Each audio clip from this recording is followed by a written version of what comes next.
شروع اللہ کے نام سے جو بڑا مہربان نہایت رحم والا ہے۔ سب طرح کی تعریف خدا ہی کو سزاوار ہے جو تمام مخلوقات کا پروردگار ہے، بڑا مہربان نہایت رحم والا، انصاف کے دن کا حاکم۔ اے پروردگار، ہم تیری ہی عبادت کرتے ہیں اور تجھی سے مدد مانگتے ہیں۔ ہم کو سیدھے رستے چلا، ان لوگوں کے رستے جن پر تو اپنا فضل و کرم کرتا رہا، نہ ان کے جن پر غصے ہوتا رہا اور نہ گمراہوں کے۔ شروع اللہ کے نام سے جو بڑا مہربان نہایت رحم والا ہے۔ الف لام میم۔ یہ کتاب قرآن مجید، اس میں کچھ شک نہیں کہ کلام خدا ہے، خدا سے ڈرنے والوں کی رہنما ہے، جو غیب پر ایمان لاتے اور آداب کے ساتھ نماز پڑھتے اور جو کچھ ہم نے ان کو عطا فرمایا ہے اس میں سے خرچ کرتے ہیں۔ اور جو کتاب اے محمد صلی اللہ علیہ وآلہ وسلم تم پر نازل ہوئی اور جو کتابیں تم سے پہلے پیغمبروں پر نازل ہوئیں، سب پر ایمان لاتے اور آخرت کا یقین رکھتے ہیں۔ یہی لوگ اپنے پروردگار کی طرف سے ہدایت پر ہیں اور یہی نجات پانے والے ہیں۔ جو لوگ کافر ہیں انہیں تم نصیحت کرو یا نہ کرو ان کے لیے برابر ہے، وہ ایمان نہیں لانے کے۔ خدا نے ان کے دلوں اور کانوں پر مہر لگا رکھی ہے اور ان کی آنکھوں پر پردہ پڑا ہوا ہے اور ان کے لیے بڑا عذاب تیار ہے۔ اور بعض لوگ ایسے ہیں جو کہتے ہیں کہ ہم خدا پر اور روز آخرت پر ایمان رکھتے ہیں، حالانکہ وہ ایمان نہیں رکھتے۔ یہ اپنے پندار میں خدا کو اور مومنوں کو چکمہ دیتے ہیں، مگر حقیقت میں اپنے سوا کسی کو چکمہ نہیں دیتے اور اس سے بے خبر ہیں۔ ان کے دلوں میں کفر کا مرض تھا، خدا نے ان کا مرض اور زیادہ کر دیا اور ان کے جھوٹ بولنے کے سبب ان کو دکھ دینے والا عذاب ہوگا۔ اور جب ان سے کہا جاتا ہے کہ زمین میں فساد نہ ڈالو تو کہتے ہیں ہم تو اصلاح کرنے والے ہیں، دیکھو یہ بلا شبہ مفسد ہیں لیکن خبر نہیں رکھتے۔ اور جب ان سے کہا جاتا ہے کہ جس طرح اور لوگ ایمان لے آئے تم بھی ایمان لے آؤ تو کہتے ہیں بھلا جس طرح بے وقوف ایمان لے آئے ہیں اسی طرح ہم بھی ایمان لے آئیں۔ سن لو کہ یہی بے وقوف ہیں لیکن نہیں جانتے۔ اور یہ لوگ جب مومنوں سے ملتے ہیں تو کہتے ہیں کہ ہم ایمان لے آئے ہیں، اور جب اپنے شیطانوں میں جاتے ہیں تو ان سے کہتے ہیں کہ ہم تمہارے ساتھ ہیں، اور پیروان محمد صلی اللہ علیہ وآلہ وسلم سے تو ہم ہنسی کیا کرتے ہیں۔ ان منافقوں سے خدا ہنسی کرتا ہے اور انہیں مہلت دیے جاتا ہے کہ شرارت و سرکشی میں پڑے بہک رہے ہیں۔ یہ وہ لوگ ہیں جنہوں نے ہدایت چھوڑ کر گمراہی خریدی، تو نہ تو ان کی تجارت ہی نے کچھ نفع دیا اور نہ وہ ہدایت یاب ہی ہوئے۔ ان کی مثال اس شخص کی سی ہے جس نے شب تاریک میں آگ جلائی، جب آگ نے اس کے ارد گرد کی چیزیں روشن کی تو خدا نے ان لوگوں کی روشنی زائل کر دی اور ان کو اندھیروں میں چھوڑ دیا کہ کچھ نہیں دیکھتے۔ یہ بہرے ہیں، گونگے ہیں، اندھے ہیں کہ کسی طرح سیدھے رستے کی طرف لوٹ ہی نہیں سکتے۔ یا ان کی مثال مہ کسی ہے کہ آسمان سے برس رہا ہو اور اس میں اندھیرے پر اندھیرا چھا رہا ہو اور بادل گرج رہا ہو اور بجلی کوند رہی ہو، تو یہ کڑک سے ڈر کر موت کے خوف سے کانوں میں انگلیاں دے لیں، اور خدا کافروں کو ہر طرف سے گھیرے ہوئے ہے۔ قریب ہے کہ بجلی کی چمک ان کی آنکھوں کی بصارت کو اچک لے جائے۔ جب بجلی چمکتی اور ان پر روشنی ڈالتی ہے تو اس میں چل پڑتے ہیں، اور جب اندھیرا ہو جاتا ہے تو کھڑے کے کھڑے رہ جاتے ہیں۔ اور اگر خدا چاہتا تو ان کے کانوں کی سنوائی اور آنکھوں کی بینائی دونوں کو زائل کر دیتا۔ بلا شبہ خدا ہر چیز پر قادر ہے۔ لوگو اپنے پروردگار کی عبادت کرو جس نے تم کو اور تم سے پہلے لوگوں کو پیدا کیا تاکہ تم اس کے عذاب سے بچو، جس نے تمہارے لیے زمین کو بچھونا اور آسمان کو چھت بنایا اور آسمان سے میوہ برسا کر تمہارے کھانے کے لیے انواع و اقسام کے میوے پیدا کیے۔ بس کسی کو خدا کا ہمسر نہ بناؤ اور تم جانتے تو ہو۔ اور اگر تم کو اس کتاب میں جو ہم نے اپنے بندے محمد عربی صلی اللہ علیہ وآلہ وسلم پر نازل فرمائی ہے کچھ شک ہو تو اسی طرح کی ایک صورت تم بھی بنا لاؤ، اور خدا کے سوا جو تمہارے مددگار ہوں ان کو بھی بلا لو اگر تم سچے ہو۔ لیکن اگر ایسا نہ کر سکو اور ہرگز نہیں کر سکو گے تو اس آگ سے ڈرو جس کا ایندھن آدمی اور پتھر ہوں گے اور جو کافروں کے لیے تیار کی گئی ہے۔ اور جو لوگ ایمان لائے اور نیک عمل کرتے رہے ان کو خوشخبری سنا دو کہ ان کے لیے نعمت کے باغ ہیں جن کے نیچے نہریں بہ رہی ہیں۔ جب انہیں ان میں سے کسی قسم کا میوہ کھانے کو دیا جائے گا تو کہیں گے یہ تو وہی ہے جو ہم کو پہلے دیا گیا تھا، اور ان کو ایک دوسرے کے ہم شکل میوے دیے جائیں گے اور وہاں ان کے لیے پاک بیویاں ہوں گی اور وہ بہشتوں میں ہمیشہ رہیں گے۔ خدا اس بات سے آر نہیں کرتا کہ مچھر یا اس سے بڑھ کر کسی چیز مثلا مکھی مکڑی وغیرہ کی مثال بیان فرمائے۔ جو مومن ہیں وہ یقین کرتے ہیں کہ وہ ان کے پروردگار کی طرف سے سچ ہے، اور جو کافر ہیں وہ کہتے ہیں کہ اس مثال سے خدا کی مراد ہی کیا ہے۔ اس سے خدا بہتوں کو گمراہ کرتا ہے اور بہتوں کو ہدایت بخشتا ہے، اور گمراہ بھی کرتا ہے تو نافرمانوں ہی کو۔ جو خدا کے اقرار کو مضبوط کرنے کے بعد توڑ دیتے ہیں، اور جس چیز یعنی رشتہ قرابت کے جوڑے رکھنے کا خدا نے حکم دیا ہے اس کو قطع کیے ڈالتے ہیں اور زمین میں خرابی کرتے ہیں، یہی لوگ نقصان اٹھانے والے ہیں۔ کافرو، تم خدا سے کیوں کر منکر ہو سکتے ہو؟ جس حال میں کہ تم بے جان تھے تو اس نے تم کو جان بخشی، پھر وہی تم کو مارتا ہے، پھر وہی تم کو زندہ کرے گا، پھر تم اسی کی طرف لوٹ کر جاؤ گے۔ وہی تو ہے جس نے سب چیزیں جو زمین میں ہیں تمہارے لیے پیدا کی، پھر آسمانوں کی طرف متوجہ ہوا تو ان کو ٹھیک ساتھ آسمان بنا دیا، اور وہ ہر چیز سے خبردار ہے۔ اور وہ وقت یاد کرنے کے قابل ہے جب تمہارے پروردگار نے فرشتوں سے فرمایا کہ میں زمین میں اپنا نائب بنانے والا ہوں۔ انہوں نے کہا، کیا تو اس میں ایسے شخص کو نائب بنانا چاہتا ہے جو خرابیاں کرے اور کشت و خون کرتا پھرے، اور ہم تیری تعریف کے ساتھ تسبیح و تقدیس کرتے رہتے ہیں؟ خدا نے فرمایا، میں وہ باتیں جانتا ہوں جو تم نہیں جانتے۔ اور اس نے آدم کو سب چیزوں کے نام سکھائے، پھر ان کو فرشتوں کے سامنے کیا اور فرمایا کہ اگر سچے ہو تو مجھے ان کے نام بتاؤ۔ انہوں نے کہا، تو پاک ہے، جتنا علم تو نے ہمیں بخشا ہے اس کے سوا ہمیں کچھ معلوم نہیں، بے شک تو دانا اور حکمت والا ہے۔ تب خدا نے آدم کو حکم دیا کہ آدم، تم ان کو ان چیزوں کے نام بتاؤ۔ جب انہوں نے ان کو ان کے نام بتائے تو فرشتوں سے فرمایا، کیوں میں نے تم سے نہیں کہا تھا کہ میں آسمانوں اور زمین کی سب پوشیدہ باتیں جانتا ہوں، اور جو تم ظاہر کرتے ہو اور جو پوشیدہ کرتے ہو سب مجھ کو معلوم ہے۔ اور جب ہم نے فرشتوں کو حکم دیا کہ آدم کے آگے سجدہ کرو تو وہ سب سجدے میں گر پڑے، مگر شیطان نے انکار کیا اور غرور میں آ کر کافر بن گیا۔ اور ہم نے کہا کہ اے آدم، تم اور تمہاری بیوی بہشت میں رہو اور جہاں سے چاہو بے روک ٹوک کھاؤ پیو، لیکن اس درخت کے پاس نہ جانا، نہیں تو ظالموں میں داخل ہو جاؤ گے۔ پھر شیطان نے دونوں کو وہاں سے پھسلا دیا اور جس عیش و نشاط میں تھے اس سے ان کو نکلوا دیا۔ تب ہم نے حکم دیا کہ بہشت بری سے چلے جاؤ، تم ایک دوسرے کے دشمن ہو، اور تمہارے لیے زمین میں ایک وقت تک ٹھکانہ اور معاش مقرر کر دیا گیا ہے۔ پھر آدم نے اپنے پروردگار سے کچھ کلمات سیکھے اور معافی مانگی تو اس نے ان کا قصور معاف کر دیا، بے شک وہ معاف کرنے والا اور صاحب رحم ہے۔ ہم نے فرمایا کہ تم سب یہاں سے اتر جاؤ، جب تمہارے پاس میری طرف سے ہدایت پہنچے تو اس کی پیروی کرنا، کہ جنہوں نے میری ہدایت کی پیروی کی ان کو نہ کچھ خوف ہوگا اور نہ وہ غمناک ہوں گے، اور جنہوں نے اس کو قبول نہ کیا اور ہماری آیتوں کو جھٹلایا وہ دوزخ میں جانے والے ہیں اور وہ ہمیشہ اس میں رہیں گے۔ اے آل یعقوب،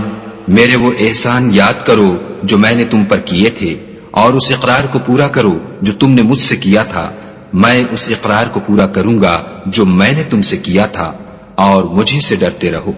اور جو کتاب میں نے اپنے رسول محمد صلی اللہ علیہ وآلہ وسلم پر نازل کی ہے، جو تمہاری کتاب تورات کو سچا کہتی ہے، اس پر ایمان لاؤ اور اس سے منکر اول نہ بنو،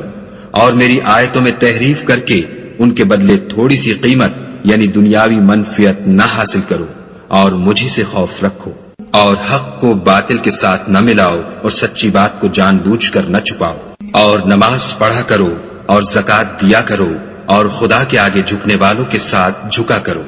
یہ کیا عقل کی بات ہے کہ تم لوگوں کو نیکی کرنے کو کہتے ہو اور اپنے تئیں فراموش کیے دیتے ہو، حالانکہ تم کتاب خدا بھی پڑھتے ہو؟ کیا تم سمجھتے نہیں؟ اور رنج و تکلیف میں صبر اور نماز سے مدد لیا کرو، اور بے شک نماز گراں ہے مگر ان لوگوں پر گراں نہیں جو عجز کرنے والے ہیں، جو یقین کیے ہوئے ہیں کہ وہ اپنے پروردگار سے ملنے والے ہیں اور اس کی طرف لوٹ کر جانے والے ہیں۔ اعوذ باللہ من الشیطان الرجیم، بسم اللہ الرحمن الرحیم۔ الحمد لله رب العالمين الرحمن الرحيم مالك يوم الدين إياك نعبد وإياك نستعين اهدنا الصراط المستقيم صراط الذين أنعمت عليهم غير المغضوب عليهم ولا الضالين بسم الله الرحمن الرحيم ألف لام ميم ذلك الكتاب لا ريب فيه هدى للمتقين الذين يؤمنون بالغيب ويقيمون الصلاة ومما رزقناهم ينفقون والذين يؤمنون بما أنزل إليك وما أنزل من قبلك وبالآخرة هم يوقنون أولئك على هدى من ربهم وأولئك هم المفلحون إن الذين كفروا سواء عليهم أأنذرتهم أم لم تنذرهم لا يؤمنون ختم الله على قلوبهم وعلى سمعهم وعلى أبصارهم غشاوة ولهم عذاب عظيم ومن الناس من يقول آمنا بالله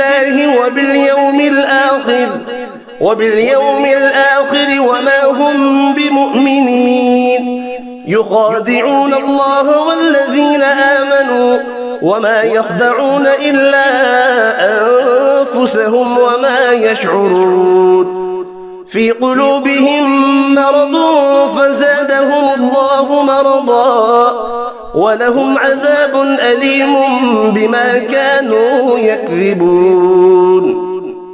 وإذا قيل لهم لا تفسدوا في الأرض قالوا إنما نحن مصلحون ألا إنهم هم المفسدون ولكن لا يشعرون وإذا قيل لهم آمنوا كما آمن الناس قالوا أنؤمن كما آمن السفهاء ألا إنهم هم السفهاء ولكن لا يعلمون وإذا لقوا الذين آمنوا قالوا آمنا وإذا خلوا إلى شياطينهم قالوا إنا معكم إنما نحن مستهزئون الله يستهزئ بهم ويمدهم في طغيانهم يعمهون أولئك الذين اشتروا الضلالة بالهدى فما ربحت تجارتهم وما كانوا مهتدين مثلهم كمثل الذي استوقد نارا فلما أضاءت ما حوله ذهب الله بنورهم وتركهم في ظلمات لا يبصرون صم بكم عمي فهم لا يرجعون أو كصيب من السماء فيه ظلمات ورعد وبرق يجعلون أصابعهم في آذانهم من الصواعق حذر الموت والله محيط بالكافرين يكاد البرق يخطف أبصارهم كلما أضاء لهم مشوا فيه وإذا أظلم عليهم قاموا ولو شاء الله لذهب بسمعهم وأبصارهم إن الله على كل شيء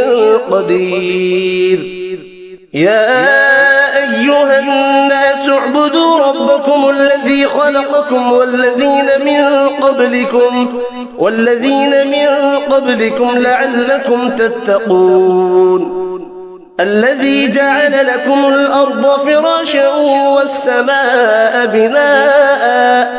بناء وأنزل من السماء ماء فأخرج به من الثمرات رزقا لكم فلا تجعلوا لله أندادا وأنتم تعلمون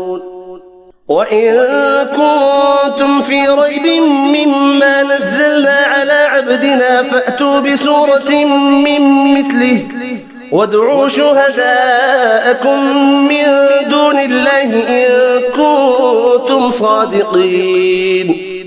فإن لم تفعلوا ولن تفعلوا فاتقوا النار التي وقودها الناس والحجارة أعدت للكافرين وبشر الذين آمنوا وعملوا الصالحات أن لهم جنات تجري من تحتها الأنهار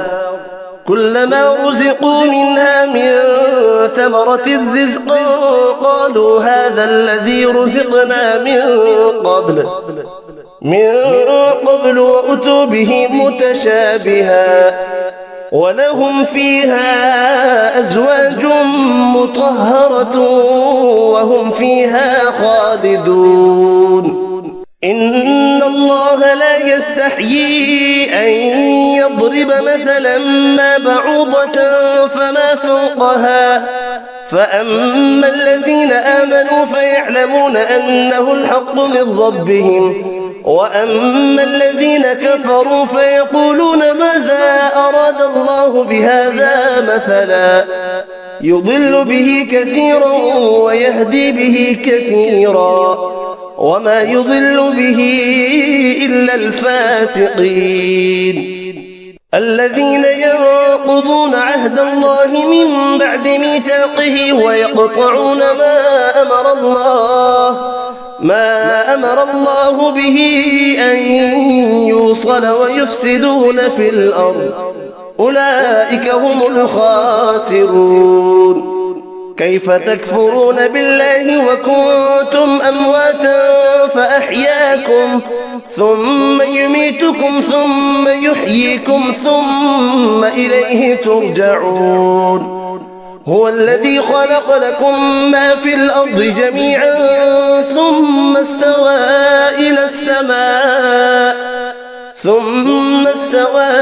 إلى السماء فسواهن 7 سماوات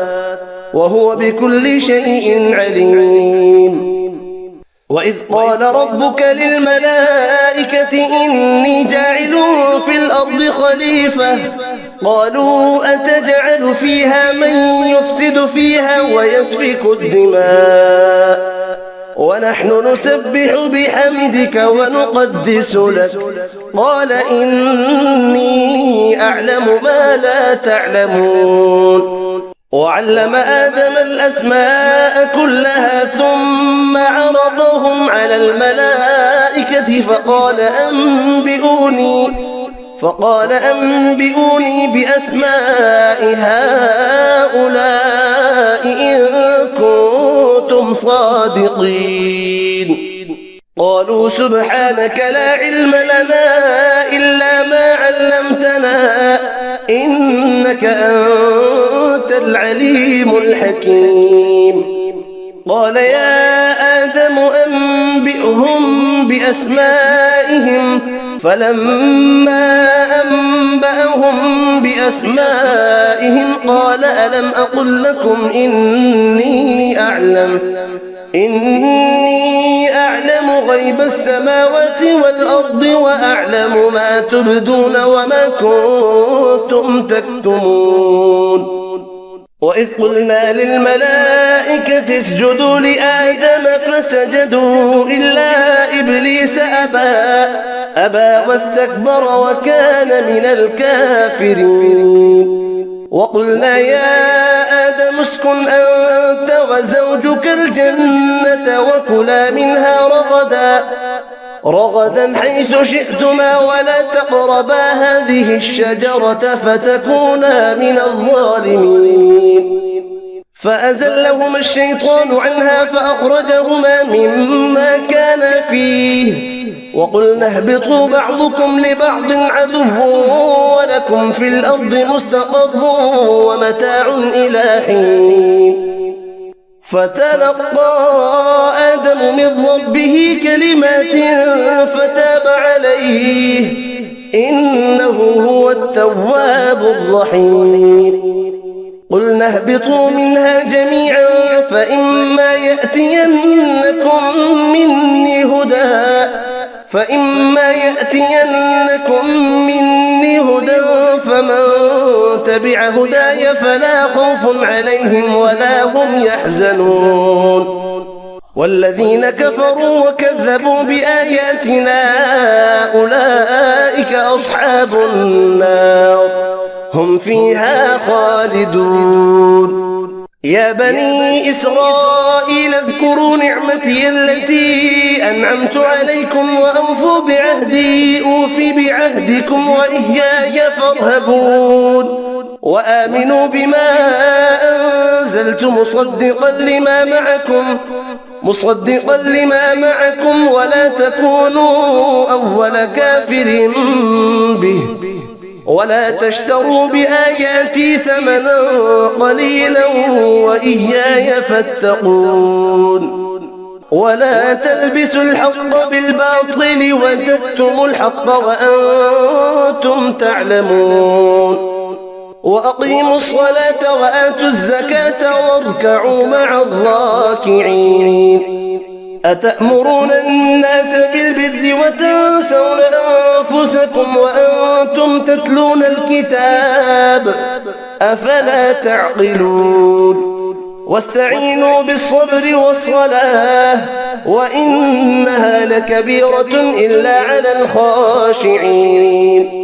الذين يظنون أنهم ملاقو ربهم وأنهم إليه راجعون صدق الله العظيم وما خلقت الجن والإنس إلا ليعبدون और मैंने जिन्न और इंसानों को इसलिए पैदा किया है कि मेरी इबादत करें।